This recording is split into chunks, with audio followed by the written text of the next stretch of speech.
Hello guys, welcome to Crick stories. Last 3 మ్యాచ్లు చాలా boring గా సాగాయి. స్క్రిప్ట్ కొంచెం మార్చడానికి ట్రై చేశారు, బట్ స్క్రిప్ట్ అయితే పూర్తిగా మారలేదు. కొంచెం ఇంట్రెస్టింగ్ గా తీసుకొచ్చారు, లాస్ట్ ఓవర్ వరకు తీసుకెళ్లారు. బట్ మ్యాచ్ అయితే వన్ సైడెడ్ అయిపోయింది చాలా స్టార్టింగ్ లోనే. ఎందుకంటే 160 లాంటి ఒక టార్గెట్ ఇచ్చిన తర్వాత Gujarat Titans and Punjab Kings 10 ఓవర్లకి వాళ్ళు నియర్లీ 100 స్కోర్ కొట్టేశారు. అండ్ వాళ్ళ బ్యాటింగ్ లైనప్ చాలా డీప్ గా ఉంది. పెద్ద చేజబుల్ టార్గెట్ లేదు and required run rate normal rate తీసుకొచ్చేసారు. సో కాబట్టి ఒకవేళ వికెట్లు పడ్డా కూడా అంత టెన్షన్ లేదు. బట్ ఐపీఎల్ మ్యాచ్లు రాబోయే రోజుల్లో ఇంట్రెస్టింగ్ గా ఉన్నాయని స్క్రిప్ట్ అయితే చెప్తుంది.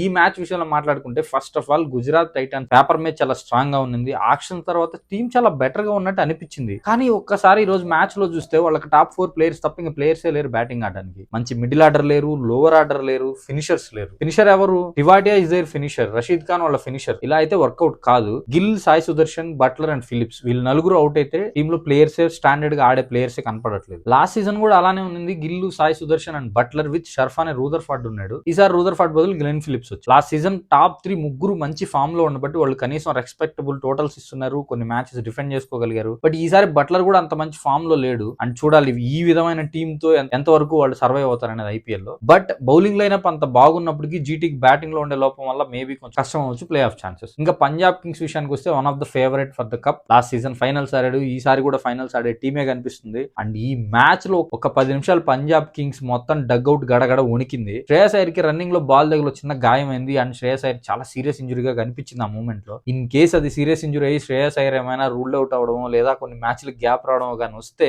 పంజాబ్ కింగ్స్ చాలా నష్టపోతుంది. సో ఆ టైంలో పంజాబ్ కింగ్స్ డగ్అవుట్ లో చాలా టెన్షన్ కనిపించింది, ఎస్పెషల్లీ రికీ పాంటింగ్ ఫేస్ లో. Hopefully nothing happened. నాకు వెంటనే అవుట్ అయ్యాడు కానీ శ్రేయస్ అయ్యర్ కొంచెం బెటర్ గానే కనిపించాడు డగ్అవుట్ లో కూర్చొని. ఏమైనా ఇంజురీ అప్డేట్ ఉంటే రేపు పొద్దున కల్లా వస్తుంది. ఈ మ్యాచ్ అయితే వన్ సైడెడ్ గానే గెలిచిందని చెప్పుకోవాలి. మేబీ 7 వికెట్స్ పడి ఉండొచ్చు, 20th ఓవర్ వరకు వచ్చి ఉండొచ్చు. బట్ స్టిల్ ఫస్ట్ 10 ఓవర్స్ లోనే ఆల్మోస్ట్ స్కోర్ కొట్టేశారు. And opener Prabh Simran and 1 down Cooper Connolly ఇద్దరు అద్భుతంగా ఆడారు. And especially Connolly debut match అయినా కూడా లాస్ట్ వరకు నిలబడి ప్రెషర్ తీసుకుని మ్యాచ్ ని గెలిపించాడు. ప్రసిద్ కృష్ణ చేసిన బ్యూటిఫుల్ స్పెల్ కి ఈ రోజు గుజరాత్ టైటన్స్ ఏమైనా గెలుస్తుందని ఒక చిన్న డౌట్ వచ్చింది. బట్ కూపర్ కన్నోలి ఒక ఎండ్ నుంచి వికెట్ ఆపుకుంటూ చివరి వరకు వచ్చి మ్యాచ్ ని ఫినిష్ చేశాడు. That's a great thing. వాళ్ళకి మంచి నెంబర్ 3 ప్లేయర్ దొరికాడని అనిపిస్తుంది. ఇదే విధంగా కూపర్ కన్నోలి పర్ఫామ్ చేస్తే మాత్రం మళ్ళీ పంజాబ్ కింగ్స్ ఫైనల్ కి వస్తుందనలో తిరిగేలేదు. అండ్ ఈ మ్యాచ్ అనాలిసిస్ లో మెయిన్ గా 3 విషయాలు మాట్లాడుకుంటే ఫస్ట్ థింగ్ ఎక్కడ రాంగ్ జరిగింది అంటే Punjab king opener Priyan Shari out అయిన తర్వాత గుజరాత్ టైటన్స్ మంచిగా ప్రెషర్ పెట్టి సెకండ్ వికెట్ తీయలేకపోయింది. ఇన్ కేస్ వాళ్ళు పవర్ ప్లే లో ఇంకొక వికెట్ గాని తీసుంటే పంజాబ్ కింగ్స్ డౌన్ అయ్యే ఛాన్సెస్ ఎక్కువగా ఉన్నాయి. అండ్ ఈ రోజు మ్యాచ్ లో బెస్ట్ ప్లేయర్ ఎవరంటే కూపర్ కన్నోలి అన్డౌటెడ్లీ. బికాస్ అంత ప్రెషర్ వచ్చినప్పటికీ అద్భుతంగా ఆడాడు.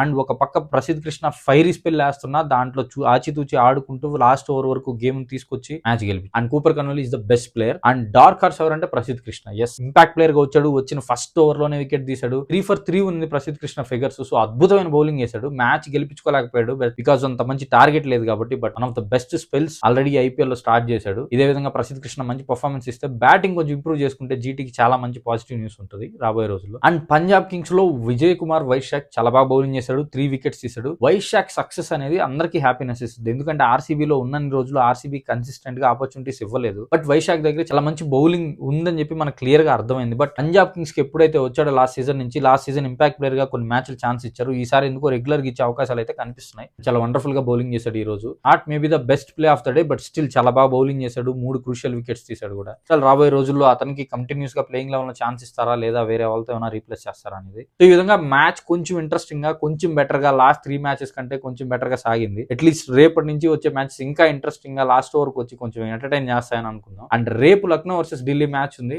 ఈ మ్యాచ్ లో ఎవరు గెలుస్తారని మీరు కమెంట్స్ లో చెప్పండి. That's it about today's match. Thanks for watching my video. Please like, share and subscribe to Crick stories.